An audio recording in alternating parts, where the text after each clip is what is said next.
Hello students. तो आज मैं डिस्कस करने जा रहा हूँ आपके साथ micturition.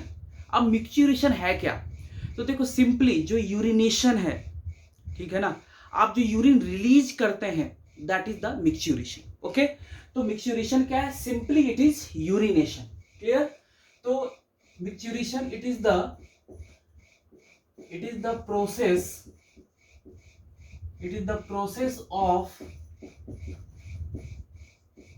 process of release of urine. It is the process of release of urine is called as urination. Clear? So it is the process of release of urine is called as urination. तो kidney हमने पढ़ा अभी तक कि kidney में nephron urine बनाया, ठीक है, और यूरिन बना किडनी में, और किडनी से वो यूरेटर से होता हुआ चलाया कहाँ? यूरिनरी ब्लैडर में। ठीक है, तो सपोज ये यूरिनरी ब्लैडर है, suppose this is urinary bladder बच्चों, है ना, एक बैग जैसा स्ट्रक्चर। ठीक है, तो ये है urinary bladder, this is urinary bladder. अब यहीं पे यूरिन स्टोर होता है, ठीक है, यहीं पे यूरिन स्टोर रहता है, और यहीं से यूरिन का बाहर आना that is the basically micturition. इसकी जो कैपेसिटी है यूरिनरी ब्लैडर की, कैपेसिटी ऑफ यूरिनरी ब्लैडर लगभग it is around 400 ml। 400 ml के आसपास इसकी कैपेसिटी होती है बच्चों, मतलब 400 या कह लो 500 के आसपास ml के आसपास ये यूरिन स्टोर कर सकता है। अब क्या होता है, देखो, ये यूरेटर यहां से आए और इसकी फिलिंग शुरू हुई, यहां से यूरेटर आया किडनी से, दूसरा भी यूरेटर आया किडनी से, और इसकी अब फिलिंग शुरू हुई। ठीक है ना, नीचे से फिल होना शुरू हुआ। ये जब ये 150 ml तक फिल होता है, जब 150 ml तक इसकी फिलिंग हो जाती है, तब एक हमें अर्ज आता है कि हमें यूरिनेशन के लिए जाना चाहिए। ठीक है, लेकिन अगर हम कुछ काम कर रहे हैं या कुछ ऐसा है उस समय कि हम नहीं जा सकते अगर वॉशरूम, तो हम उसको कंट्रोल कर लेते हैं। चलो ठीक है, तो 150 पे अर्ज आती है, अर्ज ऑफ यूरिनेशन।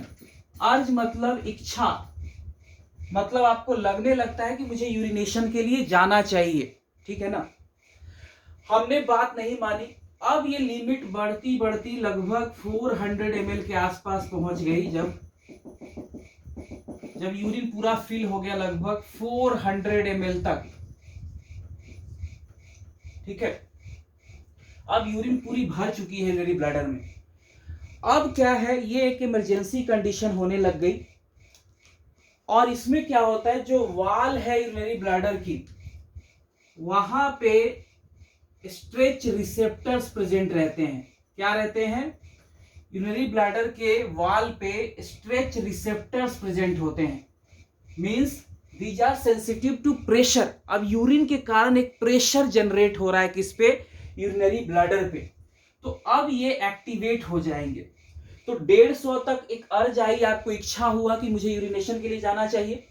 400 ml जब फील होने लग गया पूरा, तो क्या हुआ कि अब stretch receptors will become activated. ये जो स्ट्रेच रिसेप्टर्स हैं, स्ट्रेच रिसेप्टर्स ये एक्टिवेट हो जाएंगे। ठीक है, अब स्ट्रेच रिसेप्टर्स एक्टिवेटेड हो गए, तो when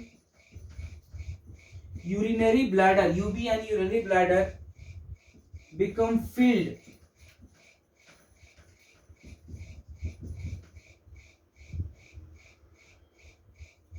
become completely filled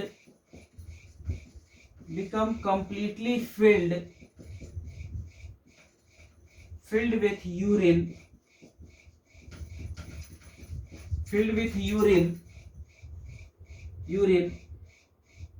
urine pressure is generated by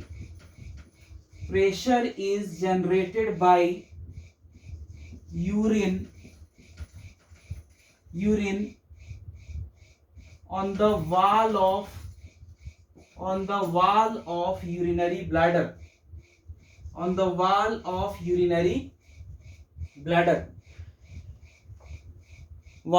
urinary bladder, okay. Stretch receptors, these are sensitive to pressure,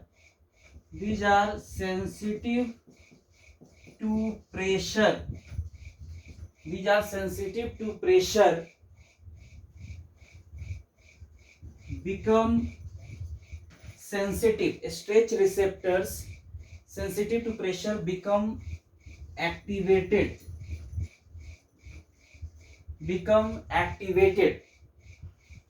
activate होने के बाद क्या करेंगे, ये activated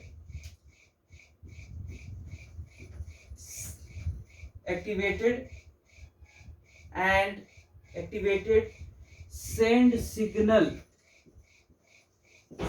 signal to CNS, central nervous system, brain और स्पाइनल कॉर्ड के लेवल पे signal जाता है। सेंट्रल नर्वस सिस्टम यानी ब्रेन एंड स्पाइनल कॉर्ड के रीजन पे सिग्नल जाता है, ठीक है। सीएनएस को जाएगा, ब्रेन और स्पाइनल कॉर्ड के लेवल पे signal to CNS. CNS is central nervous system, उसी का पार्ट है ब्रेन एंड स्पाइनल कॉर्ड। तो CNS is central nervous system, तो CNS is central nervous system. अब वहां से क्या होगा, सिग्नल आएगा बच्चों, ठीक है। अब सीएनएस से सिग्नल आता है, मैंने पहले भी आपके साथ डिस्कस किया हुआ है कि जो यूरिनरी ब्लैडर जो एक बैग जैसा स्ट्रक्चर है, इसके वाल में स्पेशल टाइप के मसल्स होते हैं जिसको बोलते हैं हम क्या, डेट्रूसर मसल, ये हमने पढ़ा हुआ है। प्लस यहाँ पे स्पेशलाइज्ड एक इपिथेलियम भी होती है, ट्रांजिशनल इपिथेलियम। यूरेटर में, यूरिनरी ब्लैडर में, इन सब जगह पे कौन सी इपिथेलियम है, ट्रांजिशनल इपिथेलियम, जो स्ट्रेच हो सकती है। अब सीएनएस क्या करता है, सिग्नल, एनसीईआरटी पढ़ोगे तो लिखा वॉलंटरी सिग्नल, एनसीईआरटी आप पढ़ना। तो वॉलंटरी का मतलब ये होता है कि 5 साल के बच्चे के ऊपर, 5 साल का बच्चा है, जैसे ही 5 साल से ऊपर उसका एज बढ़ना शुरू हुआ तो क्या होता है, अब ये यूरिनेशन बिकम वॉलंटरी, मतलब छोटे बच्चों में और जो काफी ओल्डर पीपल हो जाते हैं उनमें ये इनवॉलंटरी हो जाता है। आप देखोगे छोटे बच्चे अपने आप वो यूरिन पास आउट कर देते हैं बेड पे कहीं पे भी, तो उनमें इनवॉलंटरी है, लेकिन हमारे में यूरिनेशन इज वॉलंटरी, हम उसको कंट्रोल कर पाते हैं। तो इसीलिए एक मोटर सिग्नल आता है सीएनएस के तरफ से, और उसको मोटर सिग्नल आता है, मोटर इज कमांडिंग सिग्नल। अब वो वॉलंटरी इसलिए बोला है एनसीईआरटी ने क्योंकि जो यूरिनेशन है काफी हद तक हमारे कंट्रोल में होता है। हाँ, अब बहुत फील हो गया कि इमरजेंसी कंडीशन हो गई तब हम कुछ नहीं कर सकते, लेकिन काफी हद तक हम इसको कंट्रोल कर पाते हैं यूरिनेशन को। अगर कोई जरूरी काम है, मार्केट में फंसे हुए हैं, हम लेक्चर अटेंड कर रहे हैं या कोई लेक्चर ले रहा है कहीं भी, तो उस समय हम उसको कंट्रोल करते हैं। तो सीएनएस से एक मोटर सीएनएस से क्या है, एक मोटर सिग्नल आया, एनसीईआरटी उसको लिख रही है कि वॉलंटरी सिग्नल एक आता है। तो वही है, मतलब कि urination can be control voluntarily, आप उसको कंट्रोल कर पाते हैं खुद से। तो ये आप समझ जाना। अब सीएनएस ने मोटर सिग्नल भेजा, कहाँ भेजता है, एक तो डेट्रूसर मसल को, यूरिनरी ब्लैडर के डेट्रूसर मसल को सिग्नल आता है सीएनएस से, और दूसरा सिग्नल जाता है यूरेथ्रल स्पिंक्टर को। मतलब यहां से, अब यूरेथ्रा आपको याद है, यूरेथ्रा यहां से एराइज होता है यूरिनरी ब्लैडर से, मैं आपको बताऊंगा, और वो बाहर जाके खुलता है यूरिनोजेनाइटल अपर्चर में मेल में, और यूरेथ्रल ओपनिंग फीमेल में। ये सब हम डिस्कस कर चुके हैं। तो यूरेटर से यूरिन आया था यूरिनरी ब्लैडर्स में, अब वहां से यूरेथ्रा से जाएगा।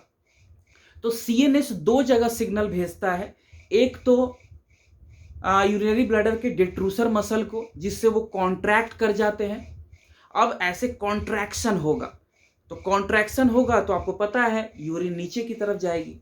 और यूरेथ्रल स्पिंक्टर होते हैं, यूरेथ्रल स्पिंक्टर ये मसल्स के बने होते हैं। यूरेथ्रा के रीजन में दो तरह के होते हैं, इंटरनल एंड एक्सटर्नल। अब ये क्या करते हैं, ये रिलैक्स हो जाते हैं। अब कोई चीज आपको बाहर निकालनी है तो ऐसे यूरिन बाहर आना है तो कॉन्ट्रैक्शन कराना पड़ेगा, रिलैक्स कराओगे तब तो और यूरिन भरती जाएगी। यानी आप कॉन्ट्रैक्ट ऐसे कराओगे और यूरेथ्रल मसल्स पहले कंस्ट्रिक्ट रहते हैं इस तरह से, मेरे इस तरह से, अब उनको रिलैक्स किया जाता है। ऐसे कंस्ट्रिक्ट है, ऐसे रिलैक्स किया, अब खुल गया, अब यूरिन इजिली बाहर चला जाएगा। समझ में आ रहा है? तो देखो डायग्राम नेक्स्ट यहां तक आप नोट कर लेना, नेक्स्ट डायग्राम ड्रॉ करते हैं तो और आपको क्लियर समझ में आ जाएगा। तो ये जो लिखा हुआ पार्ट है उसको मैं रब कर रहा हूं, देखो।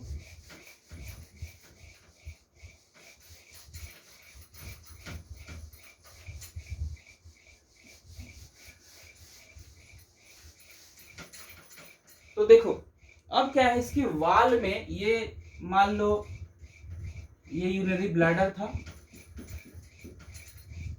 यूरिनरी ब्लैडर है, और यहां पे यूरिनरी ब्लैडर में क्या है, यूरिनरी ब्लैडर में डिट्रूसर मसल्स हैं। इसका जो वाल है यहीं पे क्या है, सारे मसल्स हैं जिनका नाम हमने लिया था डिट्रूसर मसल। इस तरह से पूरा वाल में प्रेजेंट है मसल, इसका नाम क्या है, डिट्रूसर मसल। तो डिट्रूसर मसल, और यहीं से देखो क्या होगा, यहीं से अब यूरेटर से ही यूरेथ्रा एराइज होता है इस तरह से। दिस इज यूरेथ्रा,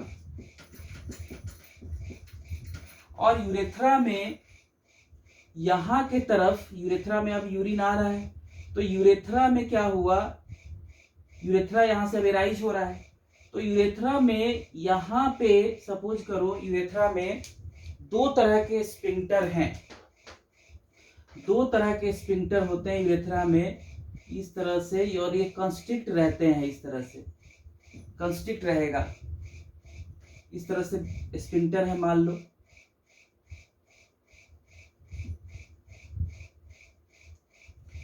दो तरह के स्पिंक्टर हैं, एक को बोलते हैं हम इंटरनल स्पिंक्टर, इंटरनल स्पिंक्टर, और यहां पे है एक्सटर्नल स्पिंक्टर। दो तरह के स्पिंक्टर हैं यूरेथ्रा में, एक्सटर्नल स्पिंक्टर, क्लियर?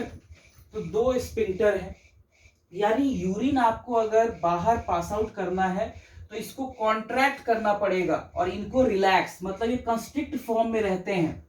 एक चीज और जानना, internal sphincter is involuntary, involuntary है, मतलब ये बना हुआ है किसका, स्मूथ मसल का, ये किसका बना हुआ है, स्मूथ मसल का।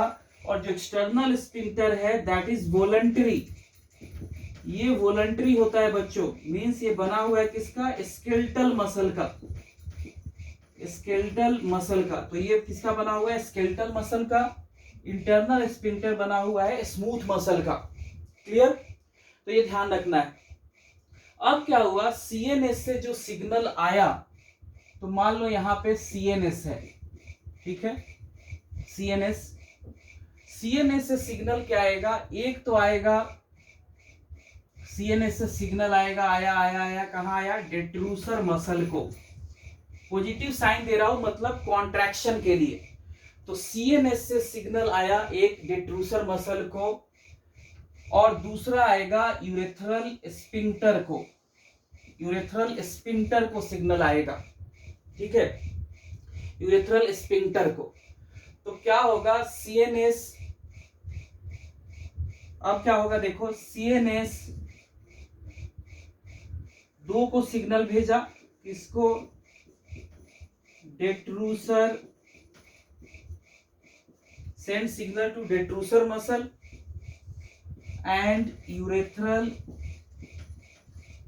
स्पिंक्टर को, यूरेथ्रल स्पिंक्टर को, तो डेट्रूसर मसल बिकम कॉन्ट्रैक्टेड, तो ये क्या कर गए, ये कॉन्ट्रैक्ट हो गए, और यूरेथ्रल स्फिंक्टर बिकम रिलैक्स। तो यूरेथ्रा क्या करता है, रिलैक्स करता है, यूरेथ्रल स्फिंक्टर्स बिकम रिलैक्स, तो ये याद रखना है।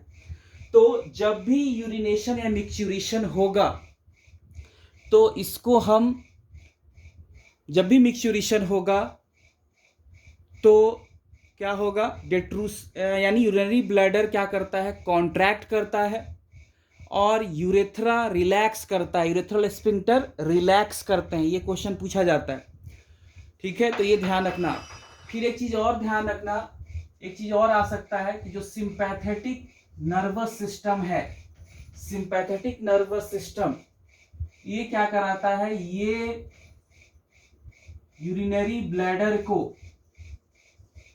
अगर थोड़ा ज्यादा डिटेल में आपसे पूछे, इतना सफिशियंट है, इतना एनसीईआरटी में दिया हुआ है, इससे आपका काम हो जाएगा। अगर और कभी पूछे कि सीएनएस में ये मतलब नर्वस सिस्टम में सिंपैथेटिक नर्वस सिस्टम क्या करता है, तो ये यूरिनरी ब्लैडर को रिलैक्स कराता है। सिंपैथेटिक नर्वस सिस्टम क्या कराता है, यूरिनरी ब्लैडर को, मतलब ये जो मिक्सचुरेशन है, मिक्सचुरेशन, और ये मिक्सचुरेशन जो है इसको ऑटोनोमिक नर्वस सिस्टम कंट्रोल करता है। Autonomic nervous system, autonomic nervous system में दो पार्ट है, सिंपैथेटिक एंड पैरासिम्पैथेटिक। तो सिंपैथेटिक क्या कराता है, sympathetic nervous system, this is sympathetic, this is sympathetic. तो सिंपैथेटिक नर्वस सिस्टम क्या कराता है, यूरिनरी ब्लैडर को रिलैक्स कराएगा, ठीक है, यूरिनरी ब्लैडर को रिलैक्स कराएगा, और यूरेथ्रल स्फिंक्टर को कॉन्ट्रैक्ट, यूरेथ्रल स्फिंक्टर को कॉन्ट्रैक्ट या कंस्ट्रिक्ट, ओके, यूरेथ्रल स्फिंक्टर को कंस्ट्रिक्ट कराता है।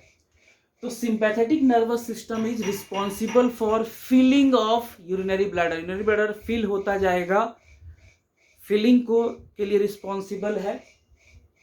और जो पैरासिम्पैथेटिक है वो यूरिनरी ब्लैडर को कॉन्ट्रैक्ट, पैरासिम्पैथेटिक यूरिनरी ब्लैडर को क्या कराएगा, कॉन्ट्रैक्ट, और उससे क्या होगा, और उससे ये होगा कि यूरिनेशन होगा। तो parasympathetic nervous system is basically responsible for micturition. तो ऐसे ध्यान रखना, ऐसे समझना है आपको, ये जो सारा सिग्नल ये सब आ रहा है, इसी को मिक्सचुरेशनल रिफ्लेक्स बोलते हैं, reflex that is responsible for urination.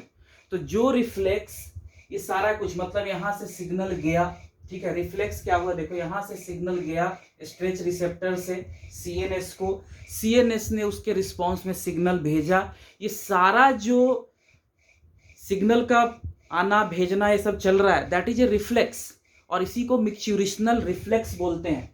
तो reflex that is responsible for micturition, urination is called as micturitional reflex.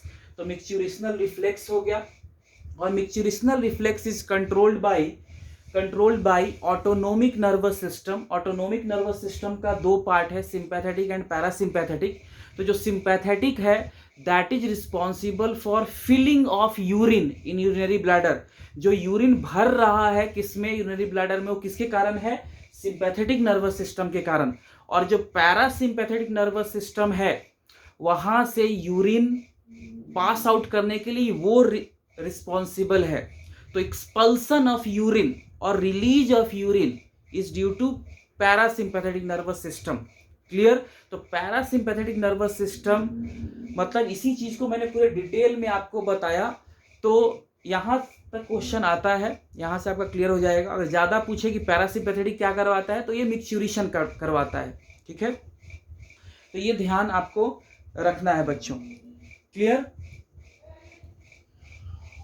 तो बस ये दो पॉइंट आप और नोट कर लो।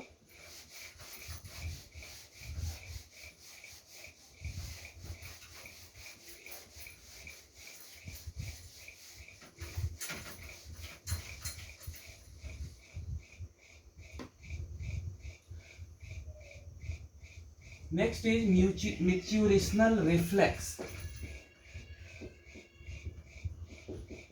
रिफ्लेक्स और signal that is responsible for micturition. Reflex or signal that is responsible for micturition or urination is called as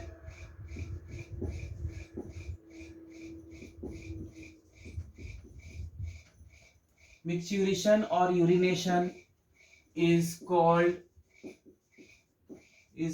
as micturational reflex. Clear? इसी को बोलते हैं मिक्चुरेशनल रिफ्लेक्स. इसी को बोलते हैं मिक्चुरेशनल रिफ्लेक्स. ठीक है. जो सिंपैथेटिक है वो फीलिंग के लिए रिस्पॉन्सिबल है. पैरासिम्पैथेटिक क्या है? एक्सपल्सन के लिए, एक्सपल्सन ऑफ यूरिन यानी रिलीज के लिए रिस्पॉन्सिबल है. Okay, thank you.